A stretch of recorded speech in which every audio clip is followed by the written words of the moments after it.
মুহররম মাসের 10 তারিখে সিয়াম পালন করা সুন্নত। তো সাহাবী জিজ্ঞেস করলেন, ইয়া রাসূলুল্লাহ, এই দিনটা তো ইহুদিরা বিশেষ করে গুরুত্ব দিয়ে, এটা তাদের গুরুত্বপূর্ণ একটি দিন, তো আমরা যদি এই দিনেই সিয়াম পালন করি তাহলে আমাদের এই আমলের সাথে ইহুদির আমল কি মিলে গেল না? কেউ যদি অপারগতার কারণে শুধু 10 তারিখ একদিনের সিয়াম পালন করে, ইনশাআল্লাহ ওই ব্যক্তিও অতীতের 1 বছরের সাগীরা গুনাহ ক্ষমার সে সওয়াব পেয়ে যাবে ইনশাআল্লাহ। ইচ্ছা করে এমন কিছু কর্ম করি যেই কর্মগুলি ইসলাম তো সাপোর্ট করে না, বরং সেই কর্মগুলি ইহুদ নাসারাদের কর্ম। এখানে আমি কোনটা করব আর কোনটা করব না, এই বিধান ইসলাম আমাদেরকে পরিপূর্ণ দিয়েছে। এজন্য আমাদের জীবনের যেখানেই যতটুকু সফলতা আছে বলবেন হাযা মিন ফাযলি রব্বি, এটা আমার রবের অনুগ্রহ। আহলে হাদিস আন্দোলন বাংলাদেশ, আসুন পবিত্র কুরআন ও সহিহ হাদিসের আলোকে জীবন গড়ি। إن عدة الشهور عند الله 12 شهرا في كتاب الله يوم خلق السماوات والأرض منها 4 حرم ذلك الدين القيم عن أبي قتادة رضي الله عنه قال قال رسول الله صلى الله عليه وسلم سئل رسول الله صلى الله عليه وسلم عن صيام يوم عاشوراء فقال رسول الله صلى الله عليه وسلم أنا أحتسب أن يكفر السنة الماضية رواه مسلم।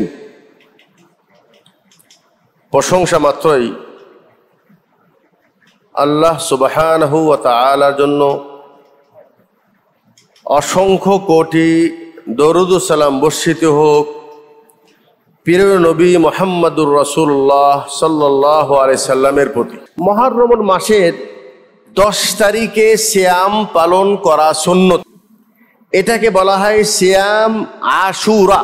আশুর মানে আষাঢ়, আষাঢ় মানে 10, আর এখান থেকে আশুরা। সিয়ামের ফজিলত কি? আবু কাতাদা রাদিয়াল্লাহু তাআলা আনহু তিনি বলেন, রাসূল সাল্লাল্লাহু আলাইহি সাল্লামকে জিজ্ঞাসা করা হয়েছে আন সিয়াম ইয়াউমে আশুরা, আশুরার দিনে সিয়াম পালন করলে লাভ কি? রাসূল বললেন, আনা আহতাসিবু আন ইউকাফিরাস সানাতাল মাদিয়া, আমি আশা রাখি এই একদিনের সিয়ামের পরিবর্তে আল্লাহ রাব্বুল আলামিন পিছনের 1 বছরের গুনাহ, সাগীরা গুনাহ মাফ করে দিবেন।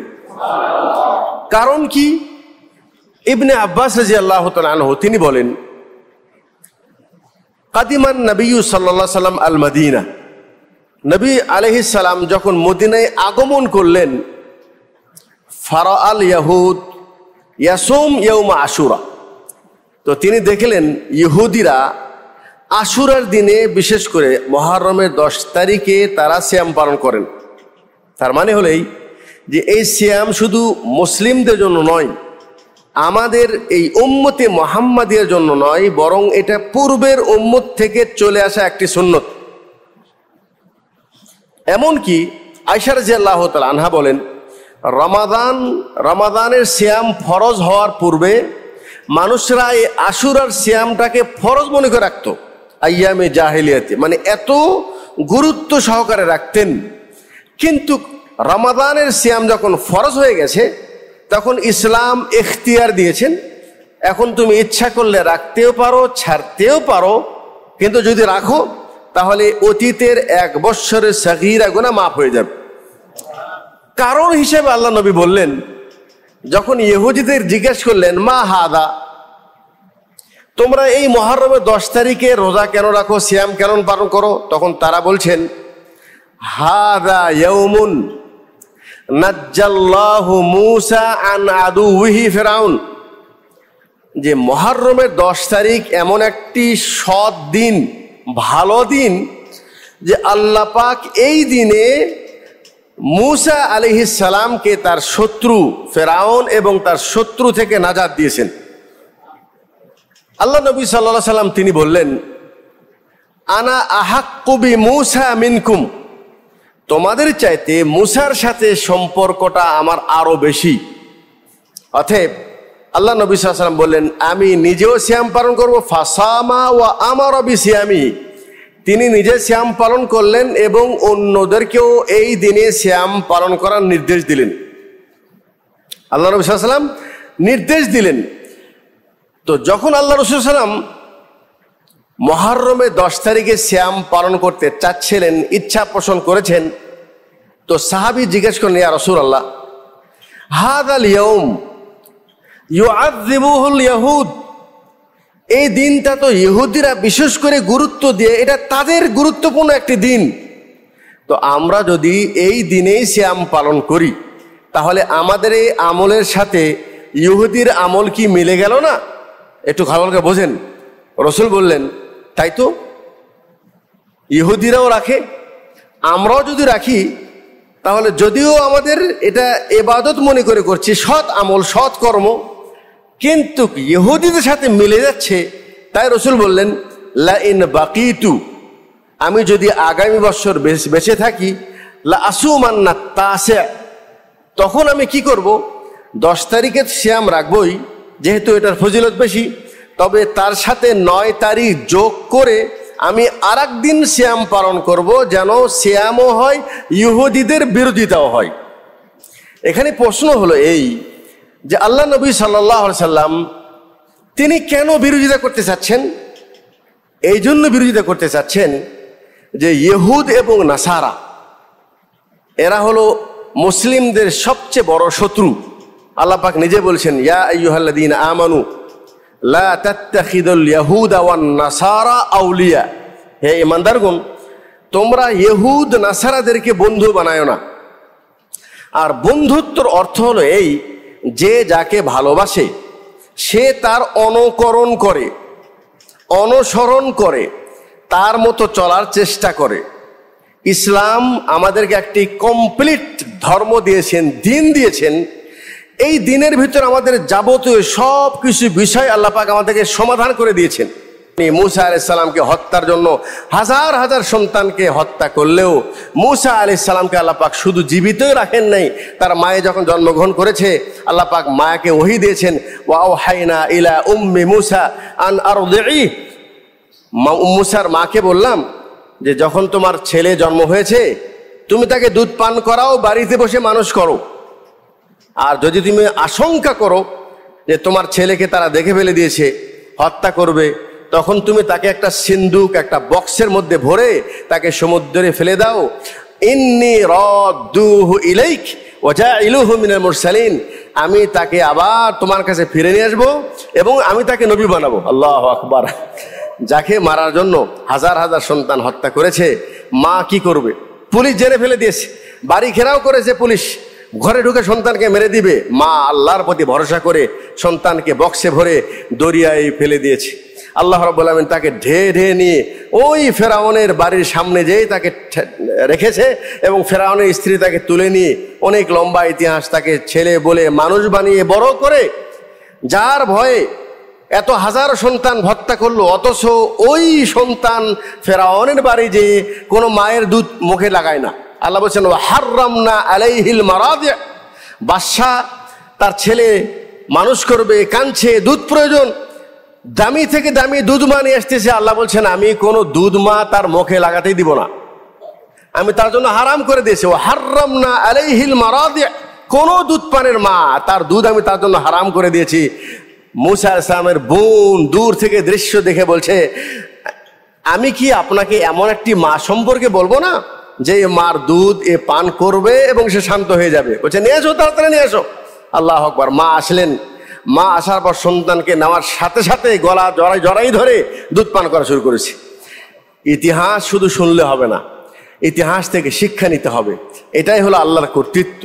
কুলিল্লাহুম্মা মালিকাল মুলক তুতিল মুলকা মান তাশা, আল্লাহ তুমি যাকে চাও তাকে রাজত্ব দান করো, আর যাকে চাও তার কাছে রাজত্ব ছিনিয়ে নাও। আল্লাহ নবী সাল্লাল্লাহু আলাইহি ওয়াসাল্লাম বলছেন, লাউ আন্না উম্মাতান ইজতামাউ আলা আন ইয়ানফাউকা বিশাইইন মা ইয়ানফাউকা বিশাইইন ইল্লা মা কাদ কাতাবাল্লাহু লাক, সারা পৃথিবীর মানুষ যদি একত্রিত হয়ে তোমাকে কোনো উপকার করতে চায় তাহলে তুমি বিশ্বাস রাখো অতটুকুই পারবে যতটুকু আল্লাহ তোমার তাকদিরে উপকার লিখে রেখেছে, এর চেয়ে বেশি পারবে না। ঠিক তেমনি তোমাকে যদি সারা পৃথিবীর মানুষ ক্ষতি করতে চায়, অতটুকুই ক্ষতি করতে পারবে যতটুকু আল্লাহ চাইবেন তাকদিরে আছে, এর চেয়ে বেশি পারবেন না। এটা হলো মুসলিমদের আকীদা, মুসলিমদের আকীদা। তাহলে আপনি আপনার ভবিষ্যৎ পরিবর্তন করার জন্য, আপনার পরিবারের ভবিষ্যৎ পরিবর্তন করার জন্য আপনি যে নিজের উপর নিজের দায়িত্ব নিয়েছেন, এটা হলো প্রথম ভুল। এটা প্রথম ভুল। আপনি বলেন আমার ছেলেকে আমি দিনের পথে রাখবো, কোরআন শিক্ষা দিব, দিনের শিক্ষা দিব, রিজিক আল্লাহ তাআলা চাইলে মাদ্রাসা পুরো ছেলেদেরকে আল্লাহ পাক অনেক বড় আকারে রিজিক দিতে পারে। এই বিশ্বাস এবং ইয়াকিন নিয়ে আপনি চিন্তা করেন আপনার উপকারে কি আসবে, সেটা আপনার জন্য ফায়দা যেটা সেটা আপনি চিন্তা করেন। সম্মানিত দিনী ভাই, আল্লাহ রাব্বুল আলামিন মুসা আলাইহিস সালামকে ওই ফেরাউনের ঘরে বড় করলেন। এরপরে তিনি একটা হত্যা করলেন, হত্যার কেস আসলো, অনেক লম্বা ইতিহাস। এরপরে দেশ ছেড়ে চলে গেলেন শামে, সেখানে 10 বছর বকরি চড়ায় শুআয়ব আলাইহিস সালামের ছেলে মেয়েকে বিবাহ করলেন। আবার আল্লাহ পাক বললেন ফেরাউনের কাছে যাও, যে তাওহীদের দাওয়াত দাও। দাওয়াত দিলেন, কবুল হলো না। এক সময় তাকে মারার জন্য মুসা আলাইহিস সালাম তার জুলুম নির্যাতন থেকে মুক্তি পাওয়ার জন্য বানি ইসরাইলকে নিয়ে উনি মিশর থেকে বের হয়ে চলে যাচ্ছেন। ফেরাউন জানতে পেরেছে, তার সৈনিক হাজার হাজার সৈনিক নিয়ে পিছা করেছে। সামনে দরিয়া, পিছনে ফেরাউনের শত্রু, একেবারে মুখোমুখি। তখন মুসলমানরা বললেন ইন্না লামুদরাকুন, এখন কি হবে? তারা তো আমাদেরকে পেয়ে ফেলে দিয়েছে, সামনে দরিয়া, যাবো কোথায়? আমাদেরকেও তারা এখন ধরে বসবে, হত্যা করবে। জি, একজন আল্লাহর প্রতি মোতাওয়াক্কিল ভরসাকারী এই অবস্থায় মুসা আলাইহিস সালাম শোনার সাথে সাথে বলছেন কাল্লা ইন্না মাইয়া রব্বি সায়াহদিন, কখনোই অসম্ভব, আমাদের সাথে আমাদের রব রয়েছে, তিনি আমাদের জন্য একটা ব্যবস্থা করে দিবেন, তিনি আমাদের একটা পথ বের করে দিবেন। আল্লাহ পাক তখনই মুসাকে বলেন ইযরিব বিআসাকাল বাহার, মুসা তুমি এখন তোমার লাঠিটাকে সমুদ্রে মারো। সমুদ্রে মারলেন, আল্লাহ পাক দুই সমুদ্রের মাঝখান থেকে রাস্তা তৈরি করে দিলেন। পানি উঁচু হয়ে গেল, মাঝখান থেকে পার হয়ে চলে গেলেন। ফেরাউন পিছিয়ে তাদেরকে ধরার জন্য গেলেন, তারা তো পার হয়ে চলে গেছে, কিন্তু এই সমুদ্রে ফেরাউন এবং তার সৈনিক সবাইকে আল্লাহ পাক পানিতে ডুবিয়ে হত্যা করে দিয়েছেন। এটা ছিল মুহররমের 10 তারিখ। এটা ছিল মুহররমের 10 তারিখ। আল্লাহ রাসূল বলেছেন আনা আহাক্কু বিমূসা মিনকুম, মুসা আলাইহিস সালাম শুকরিয়াতান সিয়াম পালন করেছে, আমিও রাখবো। এখান থেকে শিক্ষণীয় বিষয় সেটা হলো এই, আল্লাহ যদি কাউকে কোনো নিয়ামত দেয়, একটা সন্তান দিয়েছে, মাশাআল্লাহ বাড়ি করার তৌফিক দিয়েছে, একটা দুনিয়াবি কোনো নিয়ামত পেয়েছেন, কি করতে হবে? শুকরান, আল্লাহর শুকরিয়া আদায় করেন। নিজের বরাত্ব, কর্তৃত্ব, আমার মেধা দিয়ে আমি বাড়ি করেছি, আমার মেধা দিয়ে ব্যবসা বড় করেছি না, বলেন হাদা মিন ফাজলি রব্বি, এটা হলো আমার রবের ফজল, আমার রবের অনুগ্রহ, তার দয়া আমি করতে পেরেছি। সুলাইমান আলাইহিস সালাম কত বড় রাজত্ব দিয়েছেন আল্লাহ পাক, পৃথিবীর তার চেয়ে বড় রাজা আর কেউ হবেন না। এক চোখের পলকে শাম থেকে বিলকিসের সিংহাসন নিয়ে এসে হাজির ফিলিস্তিনে।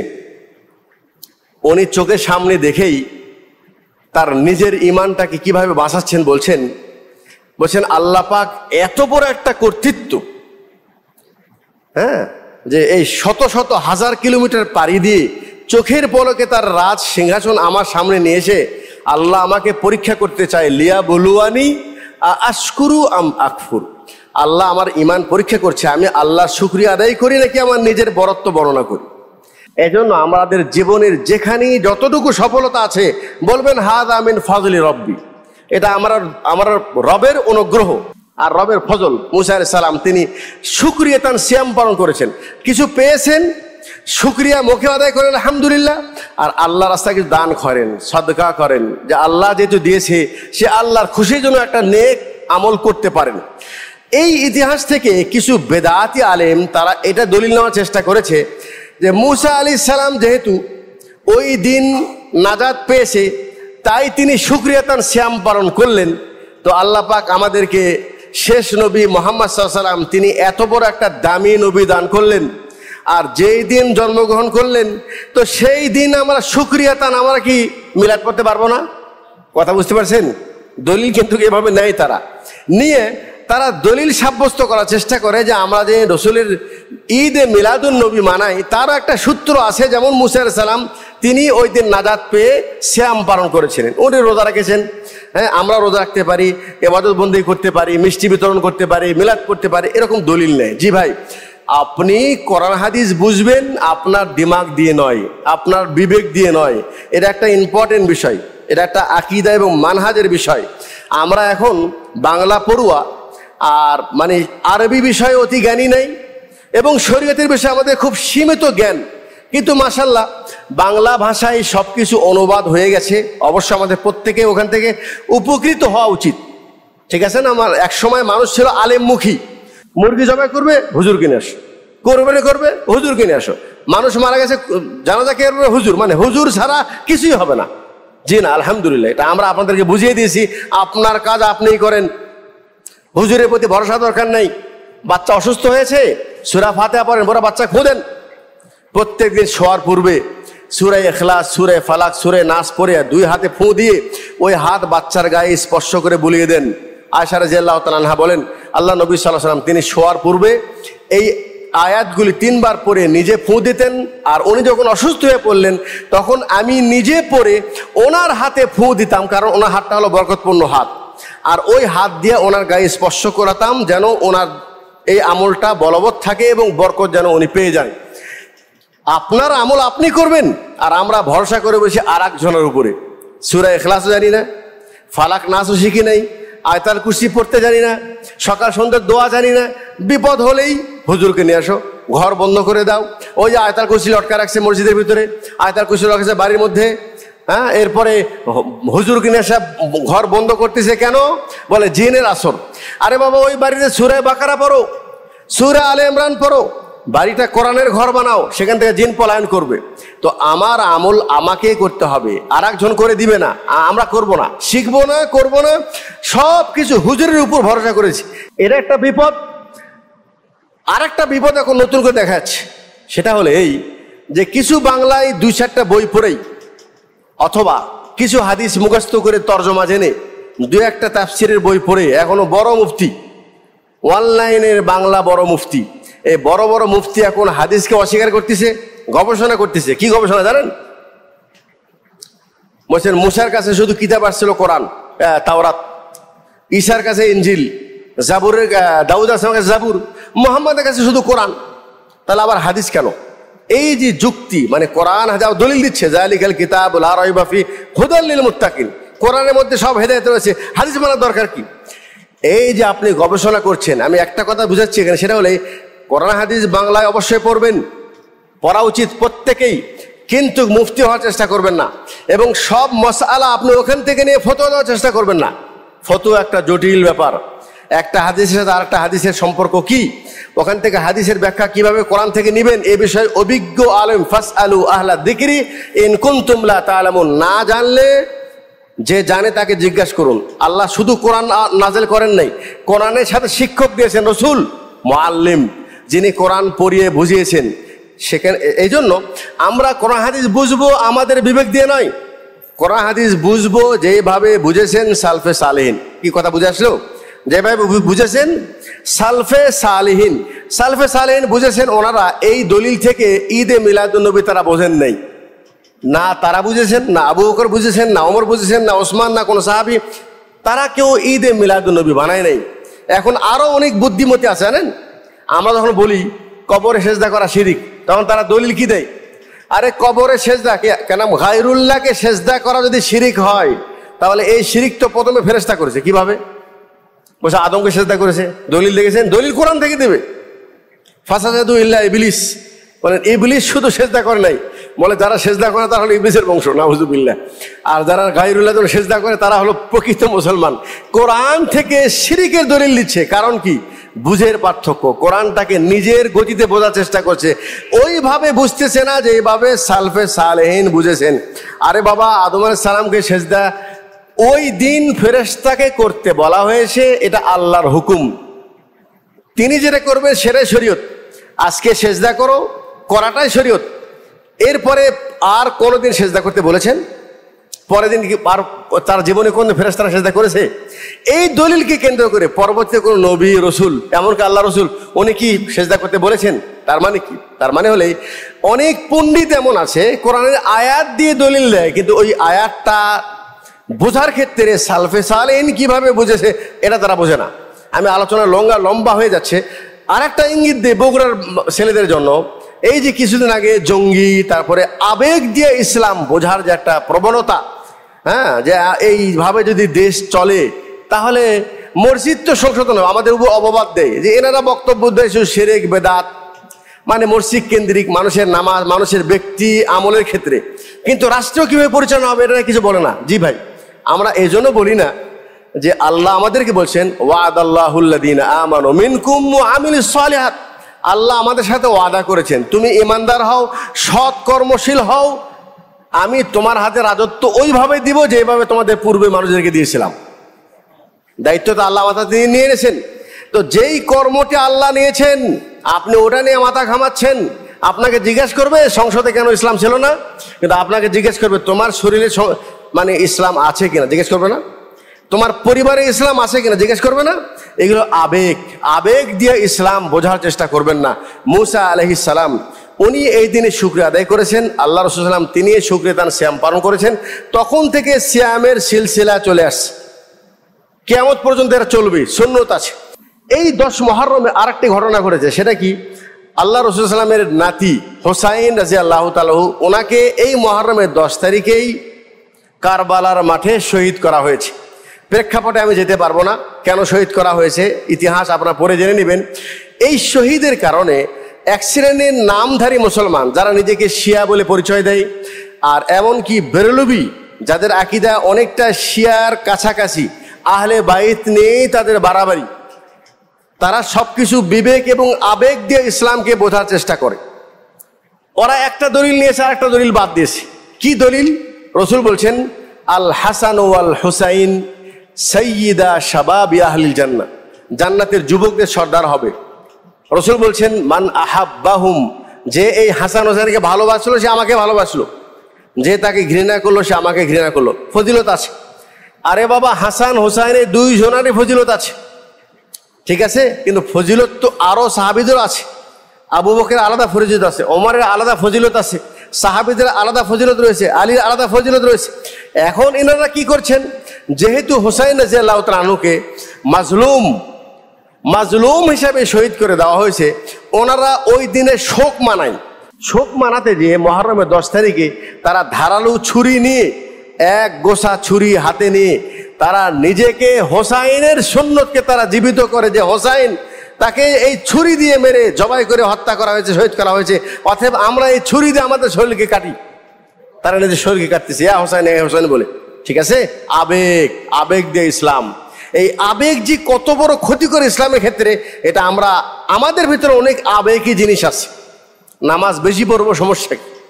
আরে বাবা, মিলাদে তো কোনো খারাপ কিছু বলছি না, কোরআন পড়তেছি, রসুলের জীবন আলোচনা করছি, খারাপ কি? হলো আবেগ। যাই হোক, তারা যে কর্মকাণ্ডটি করেছে, প্রথমত ইসলাম সাপোর্ট করে না। কোনো মানুষ মারা গেলে 3 দিনের বেশি শোক মানানো যায় না। আর শোক মানানোর নিয়ম কি? মানে ইয়া হোসেন, ইয়া ফাতেমা বা এরকম কাপড় ছিঁড়া রসুল বলছেন না। আল্লাহ রসুল অভিশাপ করেছেন যারা নিজের কাপড় ছিঁড়ে ফেলে দেয়, তারা গায়ে ছাপ্পড় মারে, হ্যাঁ, যারা চুল ছিঁড়ে চিল্লায় কাঁদে, এটা হলো নিয়াহা। রসুল সাল্লাম নিয়াহা মানে মানুষ মারা গেলে চিল্লায় কাঁদা, গায়ে হাত মারা, জোরে জোরে নিজেকে থাপ্পড় মারা, গায়ের চামড়া মানে কাপড় ছিঁড়ে ফেলে দেওয়া, চুল ছিঁড়ে ফেলা, এগুলো সব জাহেলিয়াতি প্রথা এবং শিরকি কর্মকাণ্ড। রসুল সাল্লাম এগুলো নিষেধ করেছেন। আপনি কি করতে পারবেন? কাঁদতে পারবেন, চোখ দিয়ে পানি পড়লো, কিন্তু কথা বলে কাঁদা যাবে না, নারী হোক বা পুরুষ হোক। আমাদের দেশে তো সবাই কাঁদে, কথা বলতে বলতে কাঁদে, সুর দিয়ে কথা বলে আর কাঁদে, এটা হারাম, এটা চলবে না।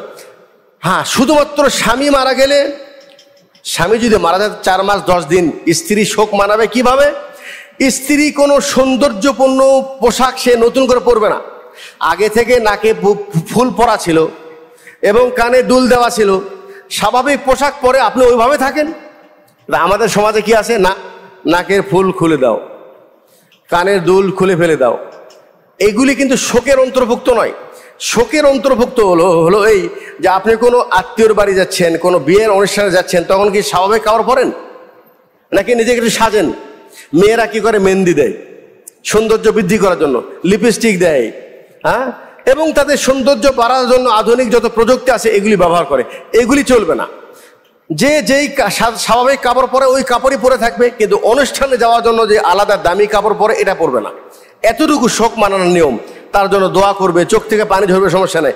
আর স্বাভাবিক মুসলমান 3 দিন পর্যন্ত, বাস 3 দিনের বেশি কারোর জন্য শোক মানানো নিষেধ। অথচ হোসাইন রাদিয়াল্লাহু আনহু সেই 61 হিজরিতে মারা গেছে, আর এখন প্রায় কত বছর, 1400 বছর হওয়ার পথে এখন পর্যন্ত শোক মানাতেই আছে। তাহলে যেটা করছে এরা শরীর সাপোর্ট করে না। আর যেই পন্থাই করছে, নিজের শরীরকে কেটে ফেলে দিচ্ছে। হ্যাঁ, ছোট বাচ্চা তাদেরকেও তরবারি দিয়ে মাথা কেটে ফেলে দিচ্ছে। এখন তারা আবেগ ইসলাম, তারা মনে করছে এর মধ্যেই কল্যাণ, এভাবে তারা জান্নাত পাবে। ঠিক আছে ভাই, এই জন্য ইসলামের ক্ষেত্রে আবেগ দিয়ে কোনো কাজ করা যাবে না। যেটাই করেন, যত ভালো কাজ হোক, দেখেন ওটা প্রমাণ কোরআন হাদিসে আছে কিনা, সাহাবায়ে কেরাম করেছে কিনা। যদি করেন, আর যদি না করে আপনার ইচ্ছা হলেই করতে পারবেন না। তারা যে কর্মগুলি করে সবগুলি শরীয়ত এটাকে প্রত্যাখ্যান করে, যেটা জায়েজ নাই। তারপরে ধরে নিলাম যদি এইভাবে শোক মানানো বৈধ হতো, তাহলে শহীদ কি শুধু হোসাইন হয়েছেন? হোসাইনের ভাই হাসান, তার আগে বিষ খাওয়ায় ওনাকে শহীদ করা হয়েছে, তিনিও বড় শহীদ।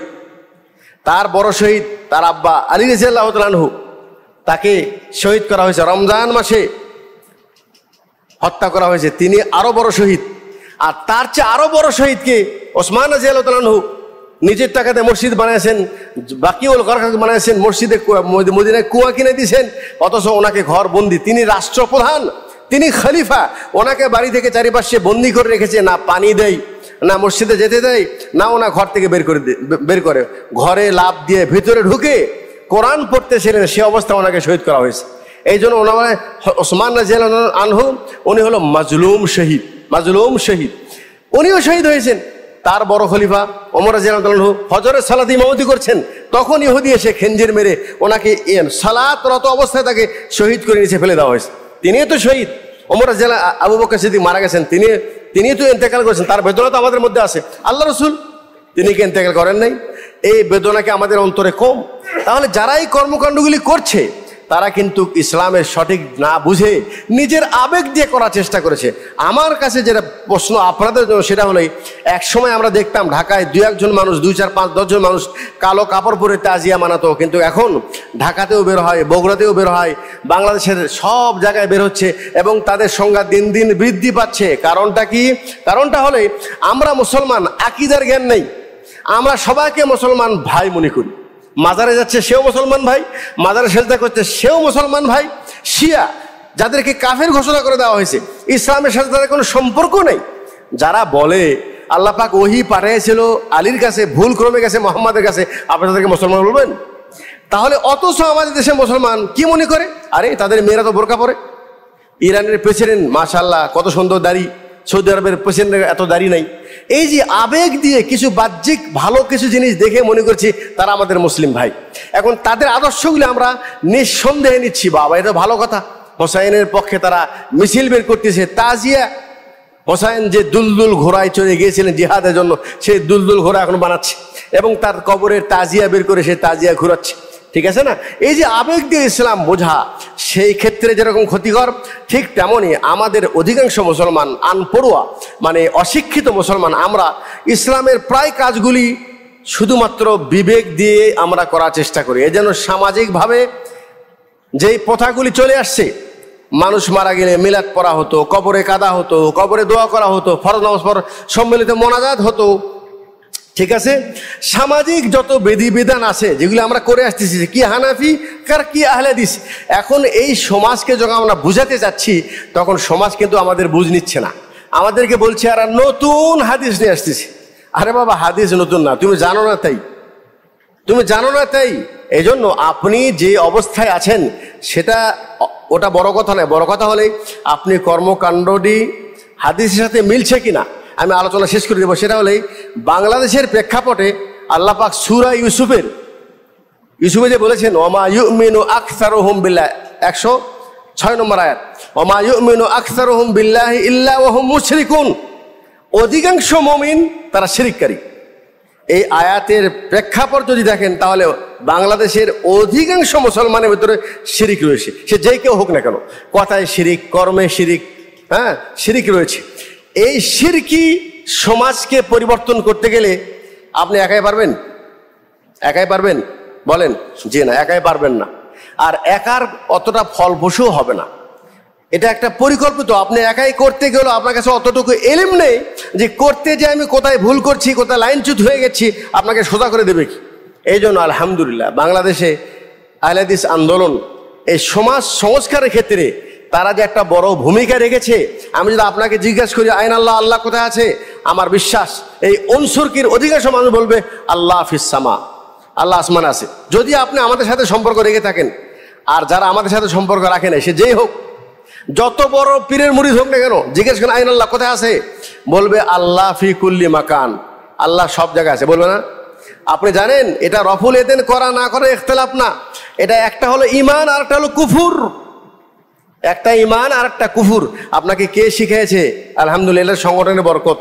আপনি মাদ্রাসায় পড়তে যান নাই, ঠিক আছে, মাদ্রাসা থেকে এসে আমরা এই সংগঠনের বরকতে বাংলাদেশের আনাচে কানাচে বিভিন্ন জায়গায় মানুষকে বুঝিয়ে কিছুটা হলেও সচেতন করার চেষ্টা করছি। যদি বলে রেজাল্ট, আরে বাবা তোমরা 20 বছর তাবলীগ করতেছো, কয়জন মানুষ? জি, রেজাল্ট আমার হাতে নাই। ইন্নাকা লা তাহদি মান আহবাবতা ওয়ালাকিন্নাল্লাহ ইয়াহদি মান ইয়াশা ওয়া মা আলাইনা ইল্লাল বালাগ। আল্লাহ বলছেন তোমার কাজ হলো পৌঁছে দেওয়া, হেদায়েতের মালিক আমি। এজন্য হক সত্যটা জানতে হবে, সেটা নিজে মানতে হবে। কেউ যদি হক কথা বলে তার কিছু না পারলেও তার বিরোধিতা করেন না, সহযোগিতা করার চেষ্টা করেন, আর না করলে বিরোধিতা করে নিজের আমলকে নষ্ট করেন না। আল্লাহ সুবহানাহু ওয়া তাআলা মুহররমের 10 তারিখের সঠিক ইতিহাস জেনে যেটা করণীয় বিষয় সেটা যেন আমরা করতে পারি, আল্লাহদের তৌফিক দান করে। আর সাধারণ জনগণ না জেনে এই 10 মুহররম যে কর্মকাণ্ডগুলি করছে, আল্লাহ পাক যেন মুসলমানদেরকে এই বিষয়ে সচেতনতা দান করে। আমরা যারা আলোচনা শুনছি, আল্লাহ পাক যেন আমাদেরকে সকল ধরনের ফিতনা এবং বেদাত এবং শিরক থেকে মুক্ত থেকে সঠিক ইসলামের উপর অবিচল থেকে দুনিয়া থেকে চলে যাওয়ার তৌফিক দান করেন। আকুলু কওলি হাদা ওয়া আস্তাগফিরুল্লাহ লি ওয়া লাকুম ওয়া লিসাইল মুসলিমিন ফাস্তাগফিরু ইন্নাহু হুয়াল গফুরুর রহিম। আলহামদুলিল্লাহি রাব্বিল আলামিন ওয়াল আকিবাতু লিল মুত্তাকিন ওয়াস সালাতু ওয়াস সালামু আলা আশরাফিল আমবিয়া ওয়াল মুরসালিন নবিয়িনা মুহাম্মদ ওয়া আলা আলিহি ওয়া আসহাবিহি আজমাইন, আম্মা বাদ। ইন্নাল্লাহা ওয়া মালাইকাতাহু ইউসাল্লুনা আলান নবী ইয়া আইয়ুহাল্লাযীনা আমানু সাল্লু আলাইহি ওয়া সাল্লিমু তাসলিমা। আল্লাহুম্মা সাল্লি আলা মুহাম্মদ ওয়া আলা আলি মুহাম্মদ কামা সাল্লাইতা আলা ইব্রাহিম ওয়া আলা আলি ইব্রাহিম ইন্নাকা হামিদুম মাজিদ। اللهم بارك على محمد وعلى آل محمد كما باركت على إبراهيم وعلى آل إبراهيم إنك حميد مجيد। ছোট্ট একটি কথা, সেটা হলে কোন দিবসের ফজিলত, যেমন মুহররমের 10 তারিখে রোজা রাখলে 1 বছর গুনাহ মাফ, কোন দিবসের অতিরিক্ত ফজিলত কোন মানুষ দিতে পারে না। কে দেয়? আল্লাহ সুবহানাহু ওয়া তাআলা। আর দিবস যেটা, দিন তারিখ সময়, এটার স্রষ্টা আল্লাহ সুবহানাহু ওয়া তাআলা। অতএব কোনো দিন কোনো সময়ের ভিতরে কোনো কল্যাণ অকল্যাণ করার কোনো ক্ষমতা নেই। অতএব আমাদের দেশে যে কিছু ধারণা আছে, হিন্দু আনা ধারণা, মঙ্গলবারে বিবাহ করা যাবে না, শনিবারে দোকান খোলা যাবে না, নতুন কোনো কাজ শুরু করা যাবে না, এই সময় এই কাজ করলে এই ক্ষতি হবে, এই উপকার হবে, এগুলো সব কুসংস্কার। ঠিক আছে? এই জন্য সকল দিন আল্লাহ পাক যত দিন দিয়েছে, যে কোনো মাসে যে কোনো দিনে বিয়ে করেন, কোনো সমস্যা নাই। যদি মনে করেন এই মাসে এই দিনে বিবাহ করলে আমার বিবাহ মঙ্গল হবে না, এটা শিরক। কারণ দিন স্রষ্টাকে আল্লাহ সুবহানাহু ওয়া তাআলা। এটা একটি বিষয়। আরেকটা হলো ফজিলত কেউ নিজে বানাতে পারে না, ফজিলত দাতাকে আল্লাহ সুবহানাহু ওয়া তাআলা। আল্লাহ তাআলা কোনো দিনকে বেশি ফজিলত দিয়েছেন, কোনো সময়কে বেশি ফজিলত দিয়েছেন, কোনো সময়কে কম দিয়েছেন, কিন্তু কোনো সময় দিনের মধ্যে কোনো অকল্যাণ কিছু নেই। আল্লাহ তাআলা আমাদেরকে বোঝার তৌফিক দান করুন। আল্লাহুম্মা ইন্না নাসআলুকাল জান্নাহ ওয়া মা ক্বাররাবা ইলাইহা মিন কওলিন আও আমাল ওয়া নাউযু বিকা মিনান নার ওয়া মা ক্বাররাবা ইলাইহা মিন কওলিন আও আমাল। আল্লাহুম্মা আসলিহ আহওয়ালাল মুসলিমিন, আল্লাহুম্মা ইহফাযহুম, আল্লাহুম্মা ওয়াফিকহুম লিমা তুহিব্বু ওয়া তারদা। আল্লাহুম্মা ইন্না নাসআলুকাল হুদা ওয়াত তুকা ওয়াল আফাফা ওয়াল গিনা। আল্লাহুম্মা ইন্না নাউযু বিকা اللهم إنا نسألك الجنة وما قرب إليها من قول أو عمل ونعوذ بك من النار وما قرب إليها من قول أو عمل. اللهم إنا نسألك العفو والعافية في الدنيا والآخرة. اللهم إنا نسألك العفو والعافية في ديننا ودنيانا وأهلنا ومالنا. اللهم استر عوراتنا وآمن روعاتنا اللهم اغفر لجميع موتى المسلمين الذين شهدوا لك بالوحدانية ولنبيك برسالة وماتوا على ذلك. اللهم اشف مرضانا ومرضى المسلمين. ربنا تقبل منا إنك أنت السميع العليم وتب علينا إنك أنت التواب الرحيم. سبحان ربك رب العزة عما يصفون وسلام على المرسلين والحمد لله رب العالمين.